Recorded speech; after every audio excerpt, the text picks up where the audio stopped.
We're recording. Good afternoon and welcome to the Kenny D podcast. And guess what, folks? I have the pleasure of having with me Mr. Kenneth Macklin of eastorange. Ken, how you doing? I'm good. I'm blessed. I'm breathing. So, why don't you do the audience a favor? And usually I would do a intro of you and tell where you went to school and things like that. Why don't you give us a background, your formal training, things like that, and maybe your first job or so? Well, I claim East Orange as my hometown. I'm a product of the East Orange School District, Elmwood School, VLD, East Orange High. And then after that, I went to Florida State University to, I guess, to party and to play basketball.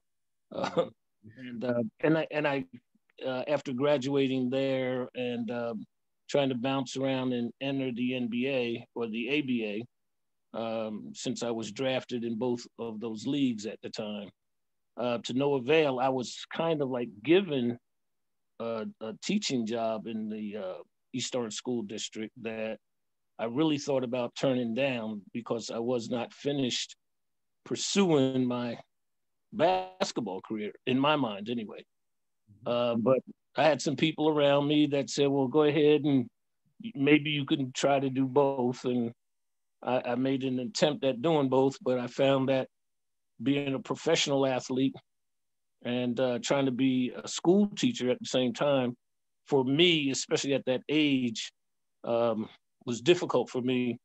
One, it had a lot to do with my immaturity and not having I'll just call it what it was, the discipline to kind of like stay focused on one particular thing. I was trying to walk and chew bubblegum at the same time. So, that's kind of a brief introduction into part of, my experiences in East. Okay. All right. Well, thank you for that. So let's jump into the questioning. I kind of stick the questions, ahead of time, and we don't have to stick to the script. So feel free to ad lib. The whole point is that, this basically is a general, and then we can go off script. So, I want to thank you for agreeing to do the interview. I know you're busy, man. It's that time of year, the holidays. So myself, thank you. And, over the years, although I've known you, I don't really feel I got to really know probably some important things about you. So if you talk about, where you came from, where your family came from, maybe some influence of your mother, your father, or any significant relatives. Sure. I was born in Newark. Actually, I was born in Orange Memorial Hospital. And I found out later during that time frame, Black folks weren't, it wasn't suggested that Black people or Black babies to be born in East Orange General. So Orange Memorial is where I was actually born. And at that time, I was living in Newark. My parents and my family was living in Newark, New Jersey on Bourbon Street and Avon Avenue. Mm-hmm. So initially, I was in the Newark School District, going to and attending Avon Avenue School. Mm-hmm. Most influential person in my life was obviously, for me, my mother. I was the youngest of six. I got 3 older brothers, 2 older sisters, and only my sister, Gloria, is still alive today. So I was the youngest, and being the youngest of these my older brothers who basically kind of like ran the neighborhood that I grew up in, wherever we lived, my older brother, Dave and Richie, they kind of made sure that I was okay. They would. You say that kind of politely, like how did they run the neighborhood? Well, they just wouldn't let nothing happen to me or to them. They let it be known who they were, and they would, they would fight. They would fight. Okay. So I kind of grew up like that. They were influential for me. Mm-hmm. And then I got a sister, Gloria, who still is, plays a big part in my life because my mother being working full time. Somebody had to stay home and watch my ass, Right. and that job went to my sister. Okay. So, you know, we moved to East Orange when I was in the third grade. Um, and, I think that I recognized how my life kind of changed then, because when I was living in Orange, and then there was just a drastic change in the way the two cities, or the way I engaged with the two cities. Well, first of all, where I lived at, there was a bunch of little kids on our block. Second of all, I had a park that was easily accessible to me, and from there I got involved in Little League baseball, and just got involved in a whole lot of, games and things like that, where I kind of cut I cut a reputation for being athletic. I being picked on teams, or being the first to be picked on a team, was always like a nice little warm fuzzy for me. Mm-hmm. It helped me, let me know that, okay, I'm a part of this. I'm engaged in this. Even though I may be the new kid on the block, I'm still here. It was kind of nice. My father, my father, he wasn't really connected with our family. He was, he did a lot of drinking. He did a lot of drinking, and he kicked a lot of ass in the family, and he kind of made things miserable for me and my brothers, and especially my sisters.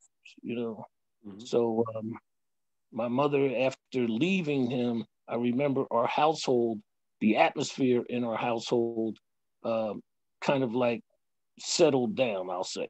It became less hostile, because up to that point, you'd walk in the house and you didn't know what was going to jump off, Gotcha.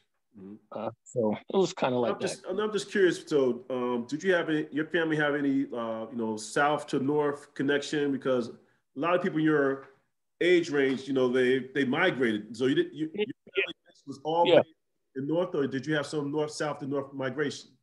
No, I wasn't exposed to that until, again, I got to the second and third grade. Right around there is when my family would, during the summertime, would go down south to Fredericksburg, Lynchburg, Goode, Virginia.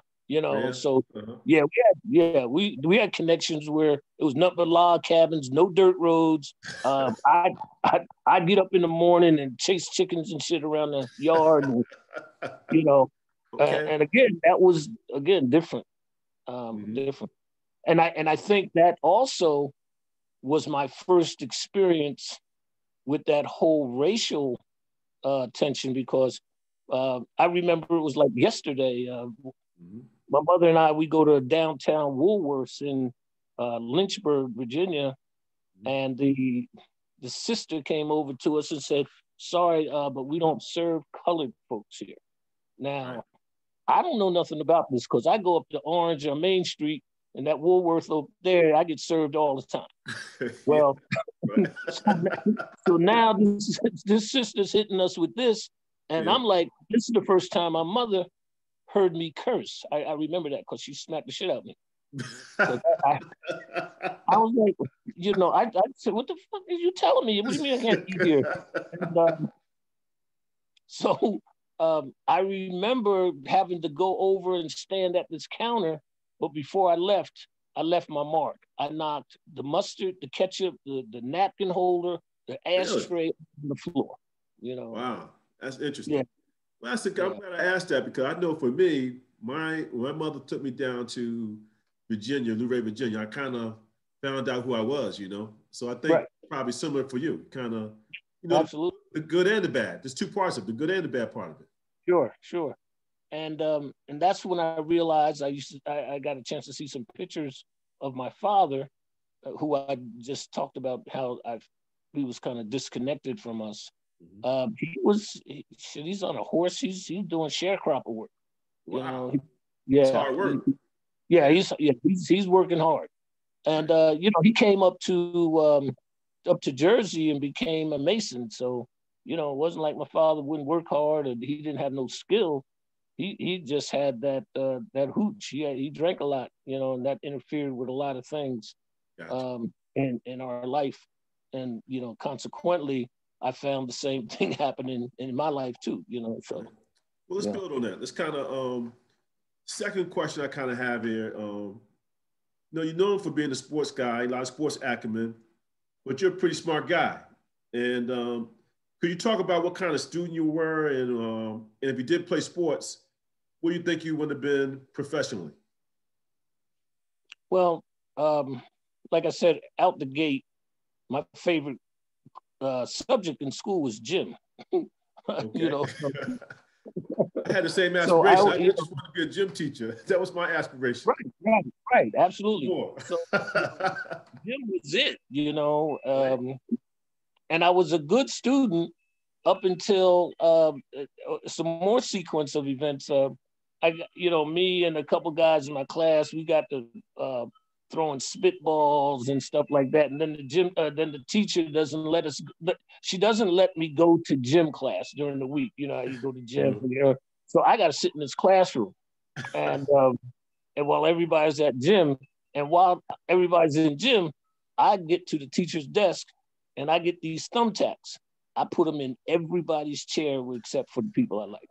And so I'm sitting in this classroom by myself in Elmwood School, and I watch everybody return from gym and sit in their chairs and just sit on these thumbtacks, and I'm laughing and the game. So the next year, they didn't let me go to graduate to the 6th grade with my class. They put me in the worst class, and from that point on, it was on and popping. It was just like the teacher had no discipline over the class. I learned nothing, and up to this point, I'm a good student. I'm a good reader. I'm a good math, and blah blah blah. But that kind of like turned some tides for me. Mm-hmm. And but if I wasn't involved in sports, when I went to college, I was a pre-med major. Really? Wow. Yeah. Mm-hmm. Yeah. And so now that was my goal. I wanted to become a doctor. Plus, once I got to college, I hooked into some people who also had some similar interests, and I developed some better. Good doctor. You would have good bedside manners with the right people. With the right people. Oh gosh. Oh yeah. Yeah. So that's what I wanted to be. But then I'm sitting down with my academic advisor. Here's another story. This guy named TK Weatherall, he's the academic advisor for all the athletes at Florida State, and he's responsible for making sure everybody's got a full load of classes, they're enrolled in the right classes, and and so he sits there and says to me, he says, "Why are you taking all these lab classes?" I said, "What do you mean?" He says, "You got these lab classes here, and you're going to the NBA. So I'm a teenager, and this is exactly what I want to hear. So I changed my major right there on the spot." He influenced me to change my major, and I did so, and I changed it to phys ed. And so after further review and looking at what his agenda was, he wanted me in practice because the labs were at 2, 3 o'clock in the afternoon. Practice was at 3. Right. So his job was to get me at practice. So later on, we're at a reunion, and by this time, he has moved up in the pecking order from academic advisor to the president of Florida State University. Really? He's the guy that ousted Bobby Bowden. Oh, yeah. Wow. Yeah. So he's not really a liked guy as a president down there, but somehow once he got in the presidency, he started lobbying for Bobby to, take a hike. So I'm down at this reunion and I'm looking at this guy. He's like 5'4". He's built like a fire hydrant, a little short dude. So I go up and said, "TK, I should fuck you up." I told him. I said, and he said, "Kenny, what are you talking about?" I said, You don't remember, do you?" So I took him back to that day where I changed my major, Right. you know, and I took, you know, because what he was saying to me, blah, blah, blah. And I'm a teenager and, you know, I don't know. I just said, and I told him, I said, man, I should really mess you up right in here. I should just punch you right in your mouth, you Yeah. know. And Well, you know, what you're talking about, it's pretty typical for athletes that they, right. they steer you into, sociology classes, the whole North Carolina thing, the athletes not taking real classes, Right. And not only that, not just athletes, but even at East Orange High, the guidance counselors, they funneled people according to your race into certain colleges. I mean, I look at some of the best students in my high school class, my junior, senior, and like, where did you go to school? You could have went anywhere, but they were funneled and they were recommended to go to these, schools that where people look like them, which during those times, I guess that was the time, that was the thing to do. I guess that was sign of the times, yeah. Sign of the times. I never even thought about that, going that deep in terms of guidance counselors, impacted by racism, Oh yeah. Oh yeah. We're talking about, let's call it duck a duck, Mm-hmm. Hey, let's go a little further. So, as a young man, what do you remember about East Orange, the town? I think people will know, what was East Orange, the town like? Because, that time period is when it was shifting from, I know in my neighborhood, from a white town to a black town. And what kind of opportunity was in the town? And what was your vision of East Orange as a young man? Well, for me, again, I was so immersed in the parks. It wasn't until I was in the 5th grade that I realized that there was another part of East Orange. I'm serious. I mean, because I was living up the way, and I get a bike for Christmas, and now I'm on this bike exploring the whole town, and now I find out there's a down the way. I found that there's a crosstown, there's Savile Park, there's Oval Park, and all of that just fits right into my wheelhouse, Mm-hmm. So like I can remember just spending all my time in the park. I mean, from sun up to sundown. So as an up the way guy, I can claim you as an up the way guy. No, I'm claiming down the way, I think. Okay. And let me explain that. Explain that. Yeah, explain that for the folks, because we want to claim, Yeah, because, all right, so you got Elmwood Park. Yeah. And you got the Oval, right? Elmwood Park was a bigger park. Elmwood Park had some pretty good basketball games. They had a good baseball team. But I found, and at night. Oh, hold up. You did something, baby. Kim Mack, we lost you. What happened? We had a great interview, too. So sorry for that technical difficulty. So you talk a little bit about the, we can't claim you as up the way. No, actually you can, because I got my first uniform up the way, Now, technically, what? Yeah. Let me say one thing. Technically, as an up the way guy, we don't claim Elmwood Park as up the way. Elmwood Park's if you don't, then you have nothing. Wait a minute. Wait a minute. If you don't claim Elmwood, then you got nothing. You got little Washington. You got a teacup. Yeah, but you don't even have a whole plate. We got a lot of history in Washington Park. Anyway, you go ahead. Let me tell you something. When there was my little league baseball, my first uniform was the Elmwood League versus the Washington Park League. Yeah. You guys had one baseball player up there named Garfield Jackson. Yeah.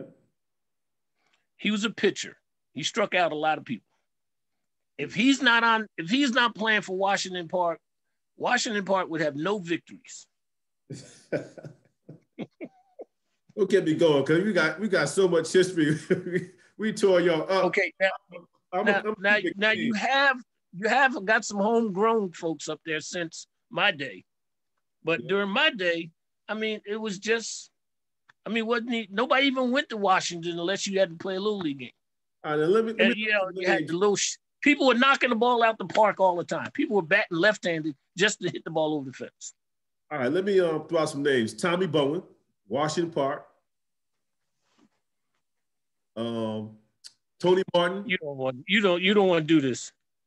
Tony Martin. You don't want to do this. Yeah, you don't want to do this. Got some studs. Darryl Harris. I'm gonna tell you who your stud was. You had a guy named Deli Makel. Lord have mercy. He was a stud. Okay. Deli Makel lived right across the street from Washington Park. He was a stud. Nobody messed with Deli. He was the nose guard on an all-state football team. And he had a nice jump shot. And he could play baseball. Weighed about 250 pounds. We claim Kim Fisher, Fish. Oh, no, you didn't. No, you didn't. What? You act like Fish wasn't nice. What's that mean? Like he was. Oh, Silk was nice. Okay. Oh, yeah, Silk was nice. Okay. Oh, no. Let's not get that twisted. All Silk right. Had game. Silk had game. All right. I got big respect for him. And I can't. Why am I not hearing you so good? Hearing me? Yeah, I'm not hearing you so well. Maybe my audio's low. Can you hear me better now? Maybe I'm not speaking clearly. I can hear you, but it's just. Yeah. What about that? That better? Look, all right, good. I can live with it. Well, let me go on to the next question. So we kind of. So you came up. Let's keep on this whole thing of athletes for a while. So you came up with legendary Randy White, right? Who's Randy White? Or what's your buddy that went to play for the Rams? What's your buddy? He's Randy. What's Randy's last name? The actor. Randy Harris. Randy Harris. Okay. So you came in with the legendary Randy Harris.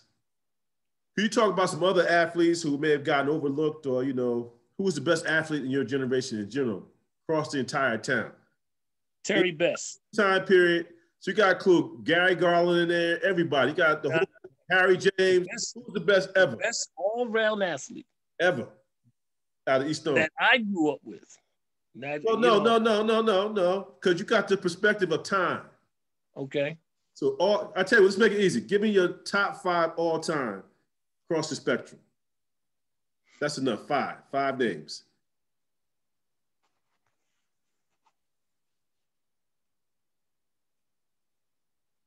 Okay. All right. I got to start with Terry Best. Played 3 sports. Okay. I'm going to include myself. Okay. I was just ahead of my time and I couldn't stay healthy. Okay. I just kept getting injured. Mm-hmm. That's all. I'm gonna stop right there. Because now you make me think. Yeah, of course. That's the only time I'm supposed to make it. You gotta give me 3 more names. Can't go let you off that easy. Oh, Harry James. Okay. Can Harry play football? Harry James never sat on the bench. You got your hand in the way. What's that? You got your hand in front of the mirror? What's in front of the camera? Okay, there. Okay. Harry James played all 3 sports, never sat on the bench. Harry, and the thing about Harry that was so unique was that he moved in from New York. He didn't have no older brothers. It was just him and his mother. And he made a way. He made a rep for himself. He played football, basketball, baseball, probably football was his best sport. He had the audacity to hit the #1 football player in the entire state in the head with a pipe at Bob Duffy Day. But he had to sit out that year, and then he came back and still started. Harry was a stud. Okay, not real athletic, but he was just one of those athletes. Yep. Give me 2 more. 2 more.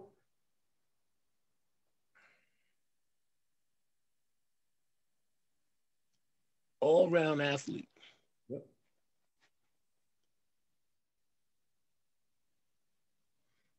Can I come back to that, man? We're gonna use up all my time, man. Let's come back. Let's go back to Florida State. So you went to Florida State, and as you mentioned, you just went to reunion. But during that reunion, they emphasized the impact of basketball on race relations. Yeah. So talk about, the whole thing during that time, because you probably weren't even aware of it as a young man during that time, the importance of it. But tell me what you think the whole significance of the basketball team was on race relations during the time period that you were there. Oh yeah, we were cognizant of that. Trust me.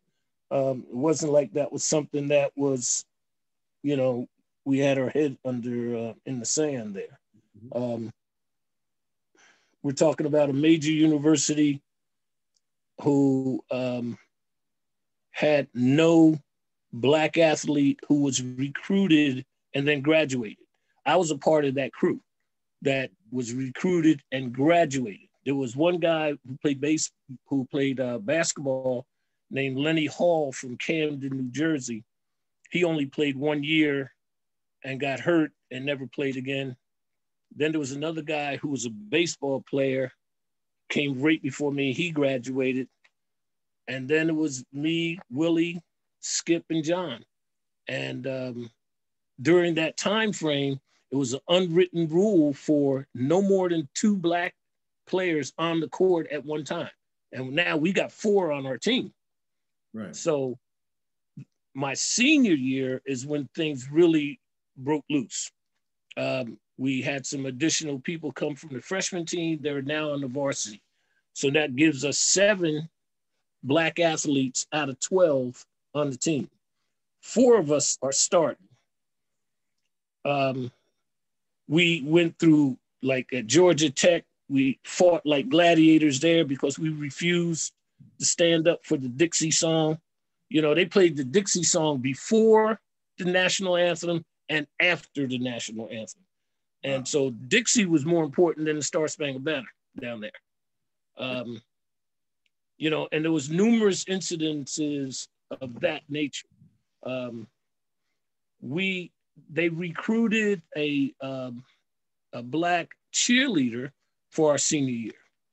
When she gets there, they don't even let her know when practice is. We are about ready to play our preseason game at home, and she doesn't even know the cheer. She don't have a uniform, anything. So we threatened a boycott. As soon as we threatened a boycott, that girl had a uniform. She was there. You know, they scrambled around and tried to put pieces together to make sure that she was a part of the program. Yeah, we did realize, there's some clips, if you want to go to like YouTube, and I can send you some stuff, how that kind of impacted. And this is the same time frame now. Let's not forget that Malcolm was killed. I mean, you know, Martin Luther King was killed. Robert Kennedy was killed. People are rioting in Newark, all over the country, Detroit, New York. So yeah, there was a certain cognitive awareness that, you know, what we were doing was historical, because no other school in that southern region was doing that. They might have had 3 or 4 players, but 4 of them wasn't on the court at one time. You know, so right. That was. Well, go ahead. Go ahead. Let you finish your thought. Go ahead. Yeah, I think that was an important part of my life, because not only did college, you know, like leaving East Orange, like I told you earlier, I go down south and with my mother, and I'm finding out all this racial stuff is hitting me right in the face. Where in East Orange, I didn't get that. I didn't get that because all of my needs were met within my community. You know, I went to a Black church. I went to a Black school. I mean, even though East Orange had a significant number of white people, I didn't even know they was there. I mean, you know, and until baseball season, you know, because on the baseball team, we had some white guys. Right. But other than that, man, it was, you know, I was just in my cocoon from a cultural standpoint, you know, where there was not a lot of diversity. So, you know, similar to that movement that took place in the, you know, SEC and the Southern, we now have this Black Lives Matters movement. Right. So what do you think of the Black Lives Matters movement? And where does the movement need to go next in terms of some type of significance, either economically or legislatively or politically? Well, if it's a movement, then that's what it needs to do. It needs to move. It needs to establish some kind of substance economically. It needs to provide a little bit more education and opportunities for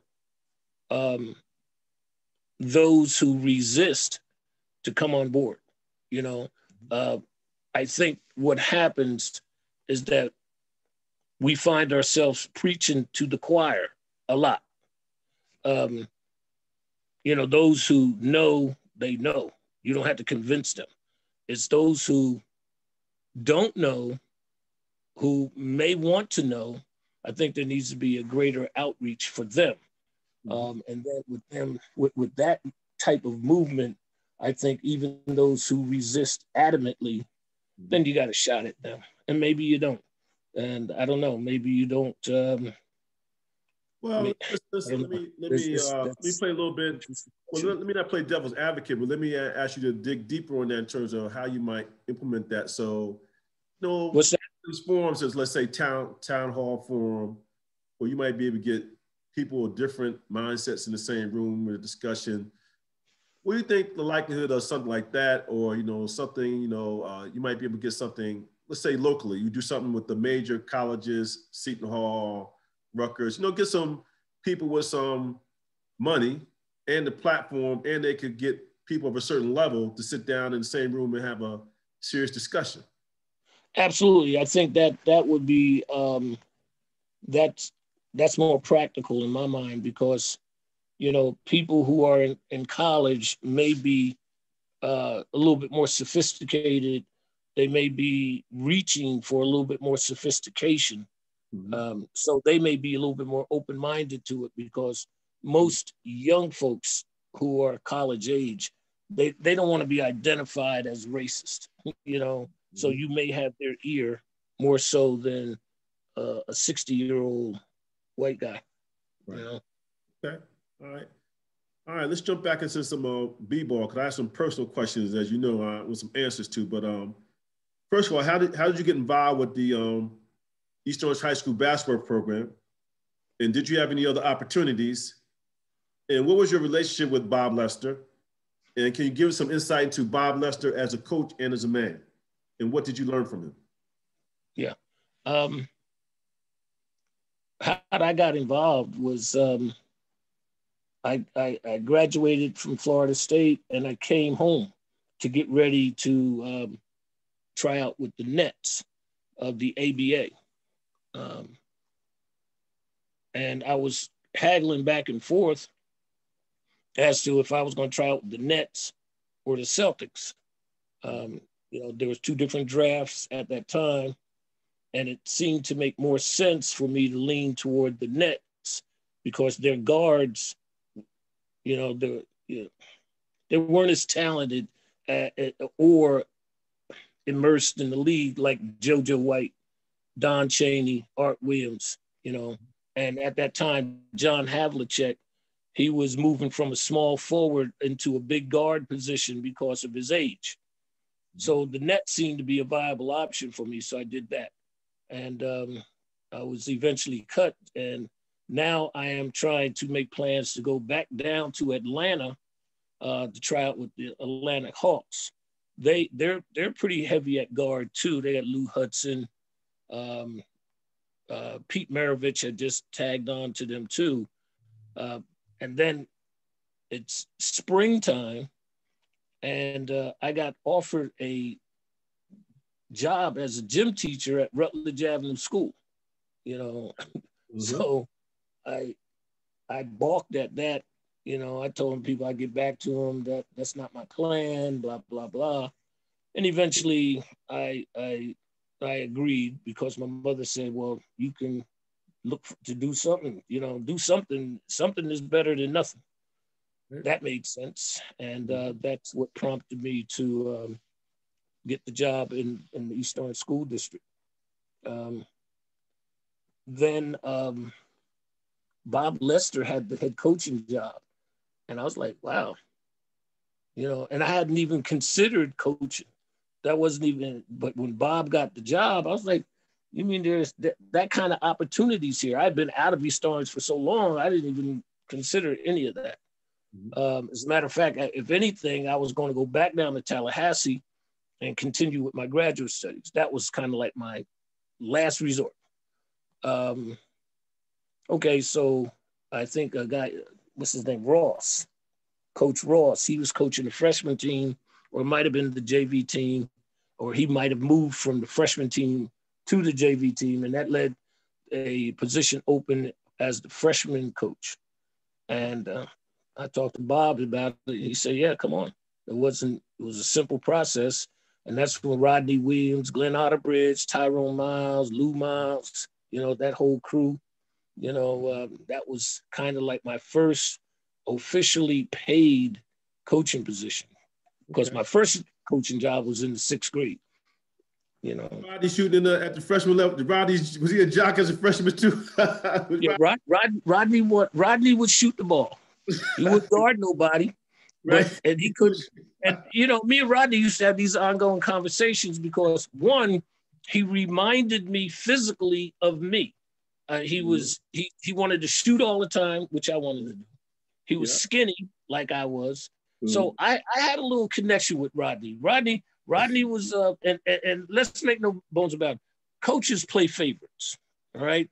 I know that. I'm gonna get to that. Yeah, I'm gonna get. Yeah, coaches play favorites, and Rodney was a favorite of mine. There's no question about it. But I told him, I said, you're not gonna play here until you start guarding somebody. So he didn't play a lot. He didn't play. Right, but Rodney's my man. So talk about Lester. What did you learn from Lester? What kind of, that relationship? How did that? Lester,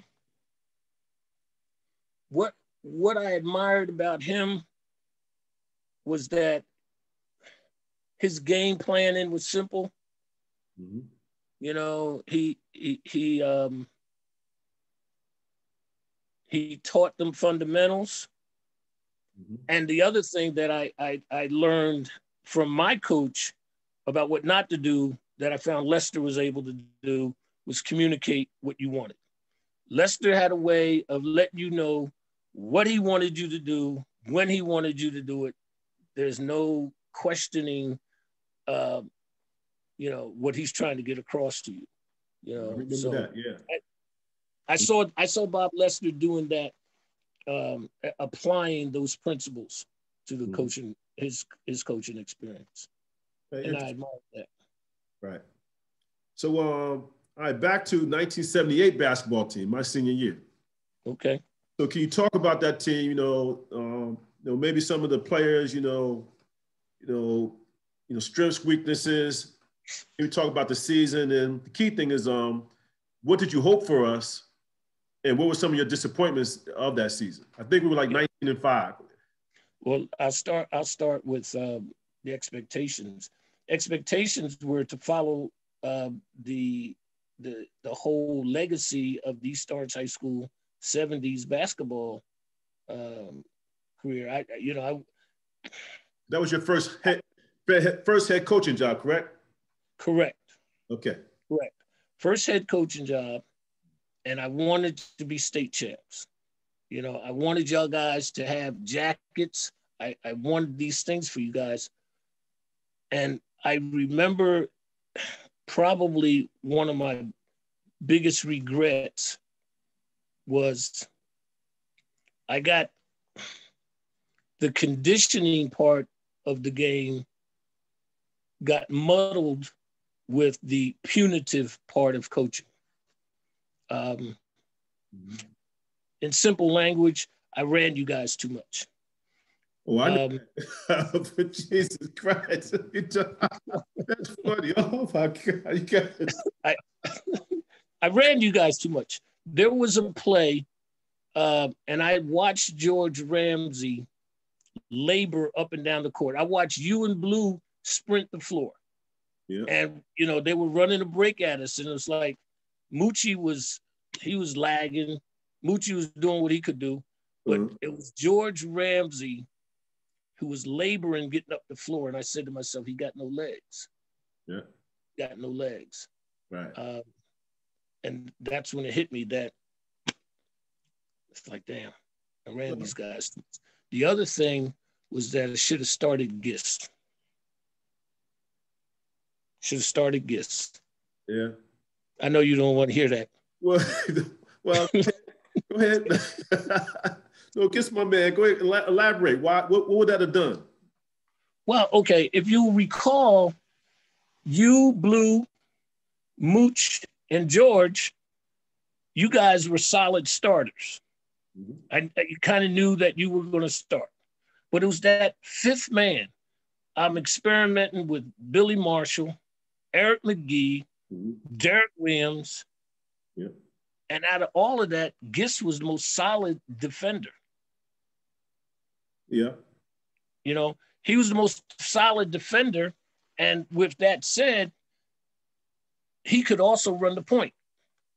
So I could have took Mooch out of more games. Moochie didn't have to play the length of time that he had to play because Mooch could run the team, but he couldn't score. Right. Moochie wasn't a scorer. Right. Great defender. No, my solution would have been. Gets to guard you. No, my solution would have been, but you never went to it. What? You never went to the big lineup. Right. Again, you should put George at the point. No. You should put George at the point, me at the 2, and Blue at the 3. Yeah. And then we could have. I thought about you at the 2 a lot. Yeah. But then I said, he's not going to rebound. And I need you to rebound. But see, if you put me at the 2, then you let me loose. And I might have scored. I might have scored. Yeah. Okay, there's some truth to that. At the 2, I would have had an advantage. Mm-hmm. I see. I can see what your thought process is. But see, at the 4, I was always at a disadvantage height-wise. I mean, I was going to go 6, 6, 6, 7 every game. Right. So anyway, the Gist thing is interesting. I appreciate that. So, okay, that's enough about basketball. Let's go back to wisdom in life. So, I want to talk a little bit about the up the way, down the way thing one more time. Because there's a point I want to make here. Okay, well, go ahead. Go ahead. You got the floor. Okay. So you got these 2 parks. You got Elmwood and Oval, right? They're your big parks. When you look at Bob Duffy Day, they're the big parks, right? That's true. Yeah. And at night, on a summer night, what do you got at Elmwood? You got 2 basketball courts, with some highly competitive basketball games. Yeah. And the rest of the park is dark. Now, that's for some clandestine activity, I understand. But I'm not into that at that time. Right. I'm a kid. Mm-hmm. But when you go to the Oval, the entire park is lit up. Now you got Negro baseball, you got fast pitch softball, you got people running around, and it's like a soulful event. It's almost like a party, literally like a party in the entire whole Eaton Place, Kentop, Stockton. Oh yeah. I mean, everything is jumping, and the girls are a little fresher too. They're a little bit more nastier. Yeah. No, not nasty. There's some articles about what you just said that they talk about the Negro Baseball League at the Oval, and it was like a cultural event. It was more than a park. It was soulful. It reminds you of the album cover of Marvin Gaye. What is it? Let's Get It On, but geez. Okay, I'm going brain dead here. I'll find it. But it was I'll look for it while you're talking. Go ahead. It was just this place where Black folks went to, and they absolutely enjoyed themselves. You had people dressed in shirt and tie. You had people dressed in shorts and sneakers. It was just, and that was my initial take on it. Like when I'm in the 5th grade. When I'm finding out that there's other parts of East Orange, So that's my take on that. Let's see. The one you're talking about is the album cover is the one was a party and everybody's in the room. The Good Times. Right. There you go. I Want You. There you go. That's it. Yeah, I know that's the juke joint one. So that's interesting that you because that's kind of what we're missing now as a people. We don't have our own party per se. We party loosely in terms of we coming together, we coalescing, economically. We're all on the same page, and so the Oval, everybody's on the same page in terms of I guess, you know, embracing Black culture. That's kind of what you're saying. Right. And now that we've been integrated, we maybe have lost a little bit of that. And, you know, maybe that's what some of this Black Lives Matter is about, is getting back to, you know, a strong Black identity economically. Because what you're saying is that there were Black vendors in that park making money. Yeah. And, you know, so we struggle with, you know, with the whole entrepreneurship, you know, kind of in certain things of excellence. So it sounds like you're saying that in a very unique way, Oval represented Black excellence. Yeah. So, all right, let's get back to the questioning in terms of, you know, kind of, you know, moving into, because we are kind of, you know, running up against a little time limit here, but this is good stuff. So, you know, you had a productive life, you know, you look good for your age. What wisdom can you give about, you know, about growing old gracefully and probably living life without regret? Well, I don't know, man. You know, I think that if you treat people right, you know, I just think that, you know, there's some golden rules that I heard as a kid. There's just some Benjamin Franklin type sayings that I heard as a kid that seemed to be manifesting itself in my life now. Apple a day keeps the doctor away, you know. Golden rule, treat others as you would like to be treated. You know, things like that. And just being mindful of your habits, you know, I think that's important.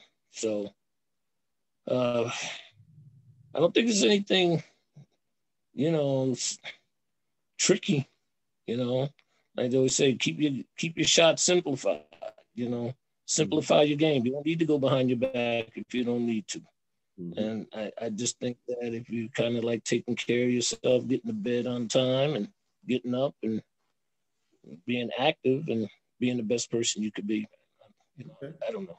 I don't have a whole lot of mystical guru type answers for that other than what's simple in life and what works for me. Okay. I get up in the morning and I try to treat my wife right. Let's keep it on the advice just for the ending here. So you and I have been in marriages and divorce. So what's your viewpoint on finding love and what's important for black men to know about relationships in general?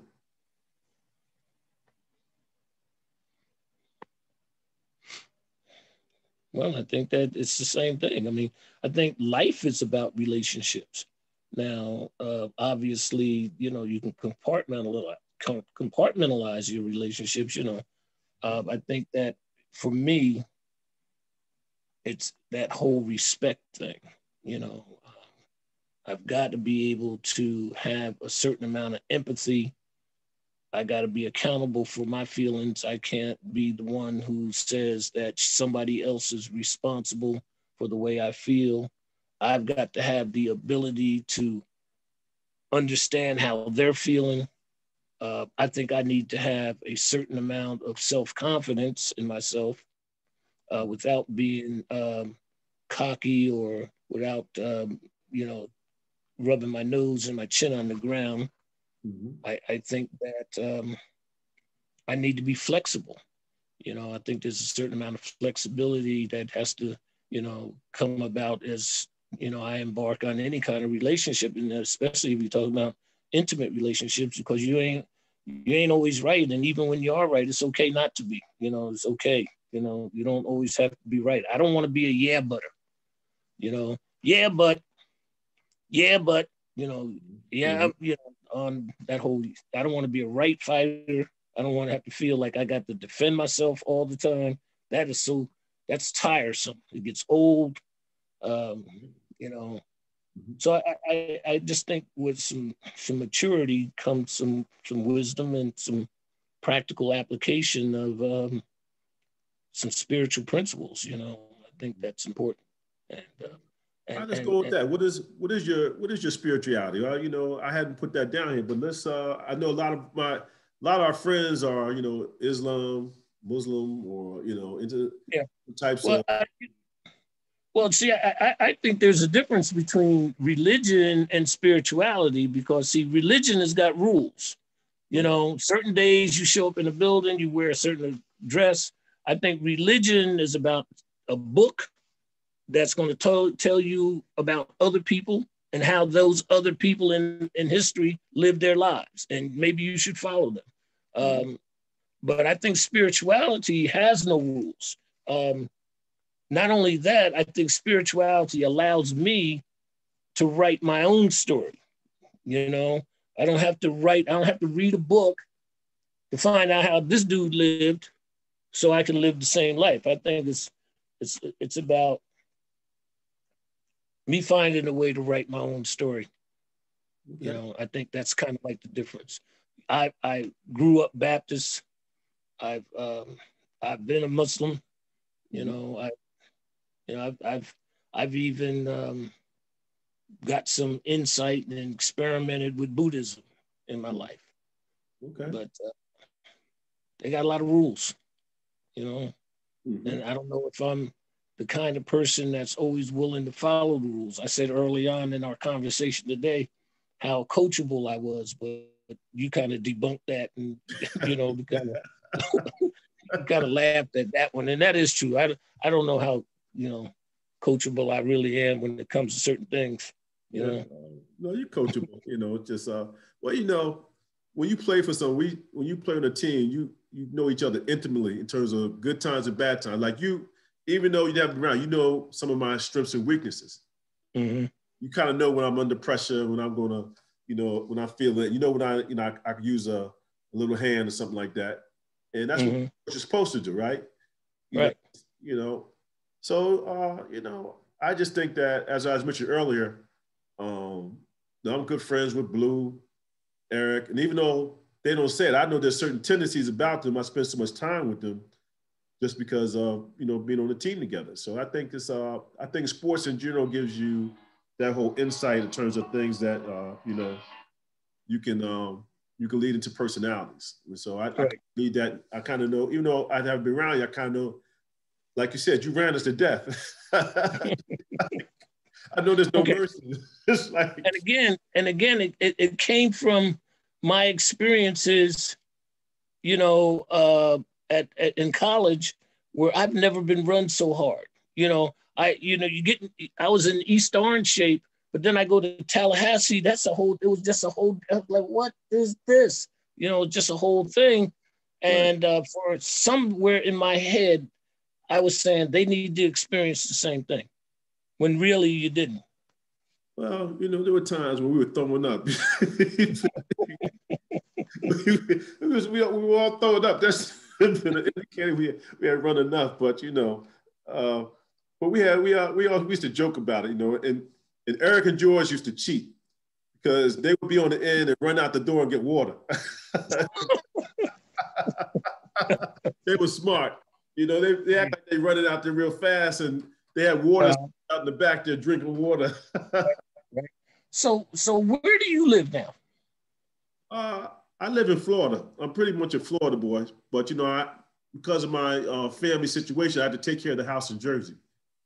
Okay, so you're back from what part of Florida? Fort Myers. Okay. So you know, that's basically an hour and 20 minutes east of. Hour and 20 minutes west of Fort Lauderdale, straight line. Boom. How far are you from Sarasota? About an hour south. Okay, yeah. So I'm down I'm in Alligator Alley. You know, don't mess around the waterways, the ponds, because you might lose a leg, kind of thing. I know Alligator Alley. Me and my wife, we had to pull over one night. We was coming from my boy's house in Miami, and we was going back up to Orlando.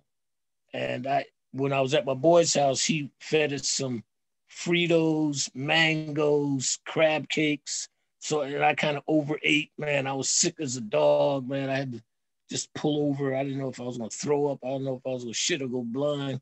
But I could recall seeing the alligator eyes behind the fence, the fencing down there, you know. Yeah. That was kind of a trip, you know. Yeah, so you ever down that way, look me up, Fort Myers. You know, I'm not hard to find. Yeah. So also, while I got you on the phone, so what is this, all this yap about your golf game? Oh, man, come on, you know. No, I don't know. I'm ready. I'm ready to take you on. It's just like You sure? Yeah, I live in Florida now. I play a lot of golf. So, Okay, I'm just asking. I'm just asking. But I want me and my boy, me and Joe. You get your boy. We have a good day. You and Joe who? Jordan? Me and Joe Jordan, yeah. Man, you got. Or I might come up with my other aces. This is like the Oval playing Washington Park and Bob Duffy Day. Oh, come on now. You ain't got enough people, man. Well, you ain't got enough participants. Okay. Well, let's make it 1-on-1 then. In all sports, we do all sports day.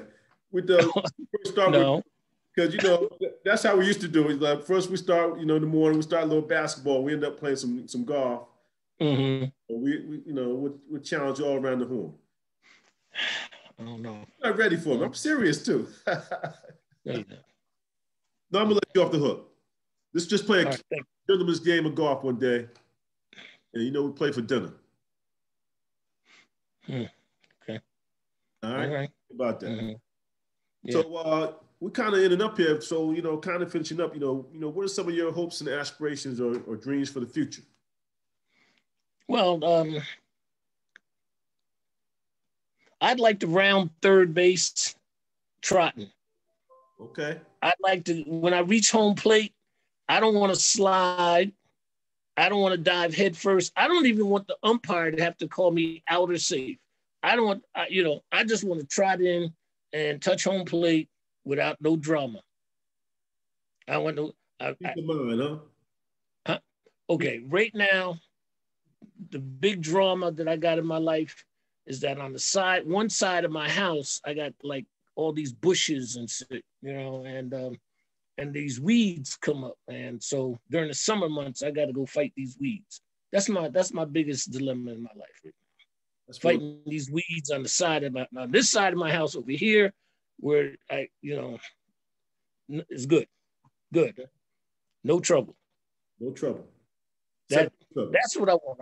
I want to round third base, touch home plate without.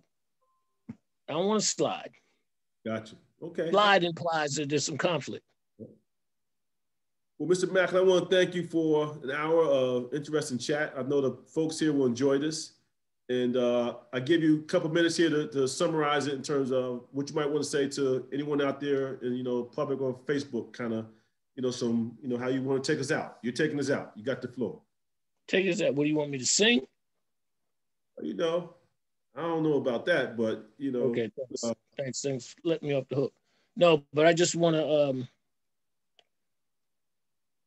just thank all the people in my life who have been supportive of me, who have watched the good, the bad, and the ugly take place and transpire in my life, and still found a way to continue to support, where I am in life, because I really couldn't have done it without just having some people that I know someplace, either in the distance or up close and personal, that have been in my corner, So. That's fine. Well, I thank you personally, and the Daniels Foundation thanks you just kind of supporting that initiative. And you can find this out on YouTube probably later on today. And if you want, you can text me, email. Some folks can get in touch with you. I'm sure some folks might have some questions, but I leave it up to you. And happy holidays, and wish you the best for the new year. Yeah, and you too. All right, Kenny. Thanks a lot. I'm going to send you that thing on that busted flush at Florida State thing, that whole piece that they did on us down there. Okay. All right. I look forward to trying to make it some kind of documentary at one point in time. I don't know what ever happened to it, but okay. There's I'll make it available to all the folks. Okay. Thank you very much. All right, man. Be good. Yep.